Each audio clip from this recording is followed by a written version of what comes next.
반갑습니다. 양년입니다.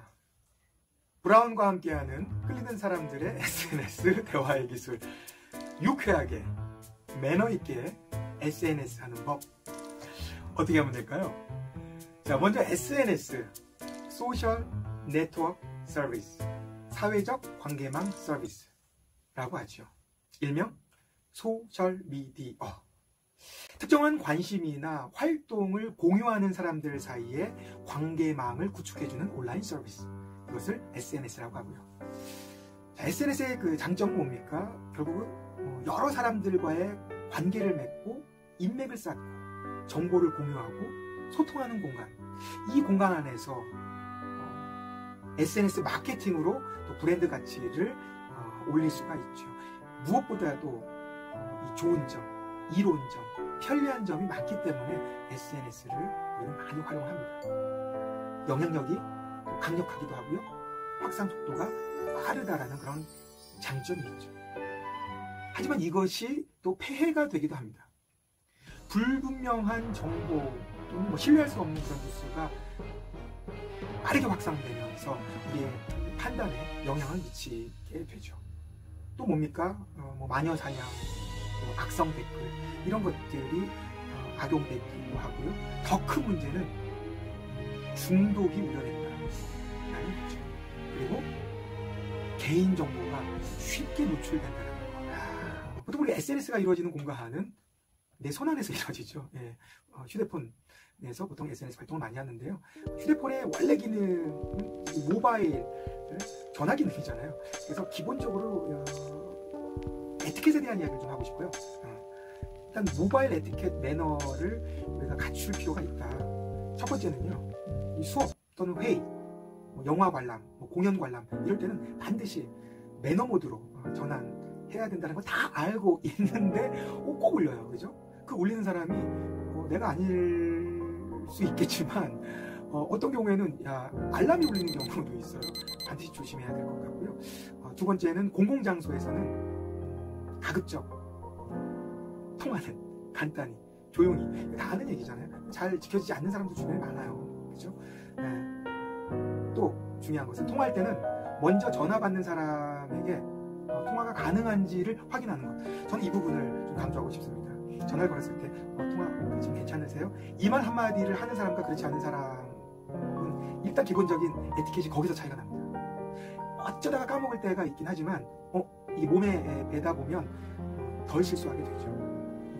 심지어 기분이 또 나쁘지 않나요? 상대방이 아니요, 지금 전화하기 어렵습니다, 이 말 하기 전에 이 말을 듣게 되면, 그렇기 때문에 우리는 먼저 물어볼 그런 에티켓을 갖추면 좋겠다 라는 거고요. 운전 중에는 당연히 스마트폰을 이용하거나 통화 가능한 시간을 약속하고서 바로 끊는 게 좋겠죠.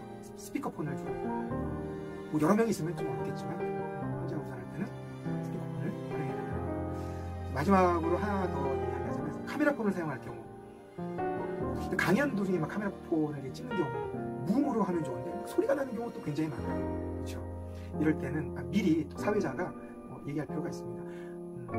저는 그렇게 얘기를 해요. 나중에 필요한 자료가 있는 경우 연락을 주시면 제가 메일로 보내드리겠습니다 라고 미리 찍는 것까지 좋은데 주변 사람들에게 피해를 주게 되면 그렇습니다. 특히 소리가 더 그렇죠. 심지어는 일어서서 막 찍고 앉는 그런 분들도 봤어요. 그리고 이제 또 중요한 것은 사생활이 또 노출될 수가 있기 때문에, 침해될 수도 있기 때문에 양해를 구한 뒤에 찍는다. 또 이것은 범죄 행위하고도 연결될 수가 있다는 거기 때문에 주의해야 되겠죠. 자, 이제 SNS 에티켓 매너에 대해서 살펴보죠. 확인되지 않은 정보, 또 진실이 아닌 뉴스, 이런 것들을 마구마구 보내주신 분들이 계세요. 일단 믿지도 않을 뿐더러 또 이 정보는 누구한테는 좀 도움이 되겠다. 근데 그것도 본인의 판단이죠. 공유하는 사람들도 있어요. 주의해야 될 것 같고요. 친구 수락 요청이 옵니다. 그럴 경우 아무나 받아주면 나중에 문제가 될 수 있다. 그리고 친구 추가를 강요하는 사람들도 있더라고요. 이 부분을 좀 유의했으면 좋겠고요. 신상 보호에 대해서는 늘 생각해야 됩니다. 특히 이제 사진을 올릴 때, 가족 사진, 심지어 여행을 내가 간다라는 티켓을 또 찍으면, 그럼 그 사람이 집은 지금 비어있다는 얘기잖아요. 그리고 이제 더 중요한 것은 업무상, 즉 업무와 관련된 내용을 올릴 수 있어요. 하지만 한 번 더 생각해봐요. 이것은 나와 우리 가족은 뭐 어느 정도 용서가 될 수 있지만, 야, 이거 회사의 뭐 기밀이나 아니면 뭐 노출되지 말아야 될 어떤 것들이 보여질 수도 있다는 얘기. 이런 사건 사고들이 많이 있지 않습니까? 네.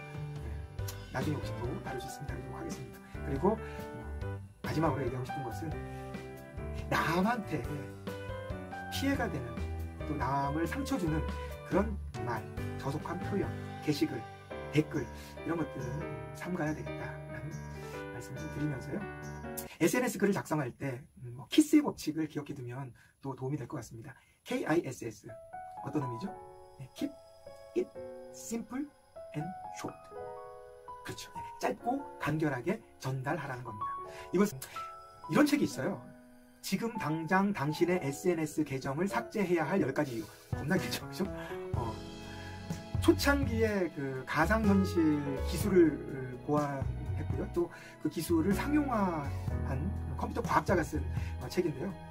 이 저자가 SNS에 관한 10가지 논점을 이야기했는데요. 이 가운데 특별히 좀 와닿았던 말이 있어요. 그것은 소셜미디어가 우리를 불행하게 만들 수 있다는 겁니다. 그 이유가 바로 남을 의식하게 만들기 때문이라는 겁니다. 왜일까요? 그렇죠. 네. 소셜미디어의 통계 기능에는 친구 수, 좋아요 이런 수가 계량되면서 또 수위를 매기게 되어 있죠. 그래서 사용자가 끊임없이 남을 의식하게 된다는 겁니다. 그런 의미에서 구독과 좋아요 부탁합니다. 이거 보세요. 제가 이제까지 SNS 활동을 꺼렸던 이유 중에 하나였던 거고요. 하지만 어떻습니까? SNS가 지금 일상이 되어 있잖아요. 구독이 무서워서 장 못 담그는 맛깔나는 그 장맛을 볼 수가 없죠. 양교수 TV라는 유튜브 공간에서, 지금 이 공간에서 이 영상을 시청하시는 여러분들과 함께 아주 깊이 맛깔나는 그런 장이 펼쳐지기를 바라겠습니다. 자는 SNS를 S, 시간, N, 낭비, S, 서비스라고 하던데요. 유쾌하게, 지혜롭게 SNS를 사용한다면 S, 사랑을, N, 나누는, S, 서비스로 SNS를 활용할 수 있는 끌리는 사람들의 제2의 소통 공간이 되기를 바라겠습니다. 감사합니다.